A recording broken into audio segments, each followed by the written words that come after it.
ballroom, and instead he loses by TKO. There was the right hand.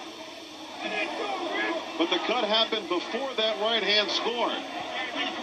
And that was the Sunday home run punch we were talking about that Tom Cameron was looking for. Here we go, different angle. Missed with the jab. Another jab. Right hand right on the button, followed with a left hook. He knew to throw the cleanup shot. And Jed Phipps, to his credit, got up and got up quickly, maybe too quickly. I don't think it was going to matter. It was a cut that stopped the fight. The cut above the eye is the reason the fight was stopped. Because with that kind of blood coming down into the eye, he wasn't going to be able to defend himself properly. And the first mandate of the commission and the referee is to protect the fighters all the time. Let's take a look at the knockout from the overhead cam. Watch the right hand of Cameron. Boy, that was a crunching right hand. Right on the chin. I mean, that was the home run shot he was looking for. He knocked it out of the park. That was a fastball. And from another angle. You're going to see this land right on the chin. That is the punch that opened his eye up right there. That left hand is the punch that opened the eye of Jed Phipps. There you see the blood already flowing. And that jolting uppercut on the inside was a good shot. It also, that uppercut shook up Jed. You see him trying to regroup there. But those series of punches right there with that cut set up what was going to happen to Jed Phipps. Great camera work, and here comes the right hand. The jab was short. He's going to follow with a double jab. That kind of hit the target. And when Jed dropped his chin, he never saw the right hand.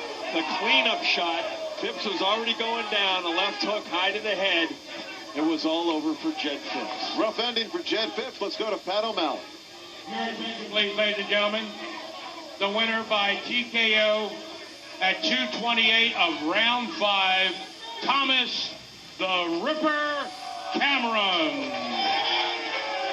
The Ripper lives up to his nickname.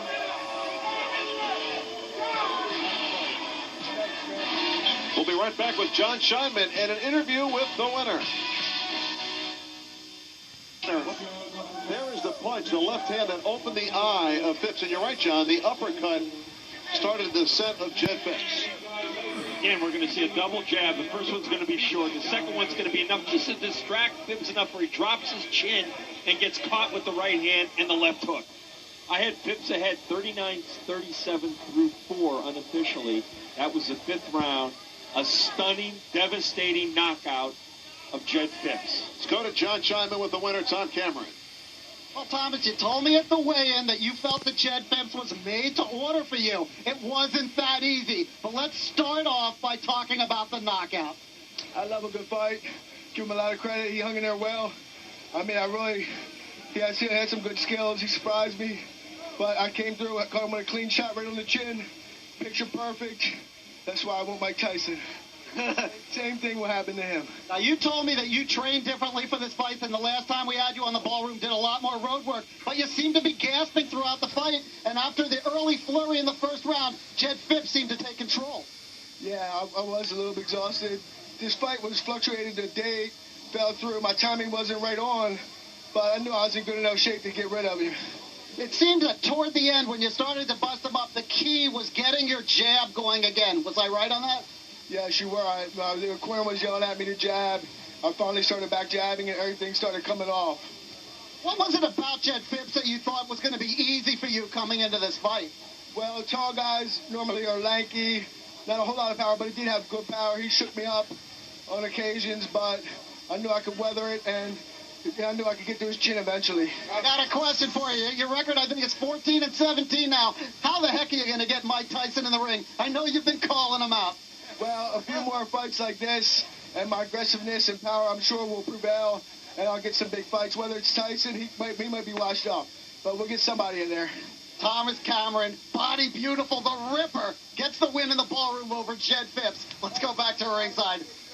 Hi, Allie. Hi, Jeannie. I love you guys. All right, good job, John Scheinman. What a shocking ending to a thrilling night of boxing, John. And what an emotional guy. I mean, he comes to give his all. Not the most skilled fighter, but he's the kind of fighter that people will pay to see. You know, that was our 60th ballroom boxing telecast, and it was very memorable, wasn't it? What a show we had tonight. We had a lot of thrills and chills. And for Jed Phipps, you got to wonder if he's got to start finding another occupation. A very devastating evening for the Maryland fighter. We hope you enjoyed this telecast as much as we enjoyed bringing it to you. For John Scheinman and John Saraceno, I'm Larry Michael. We'll talk to you next time for Ballroom Boxing.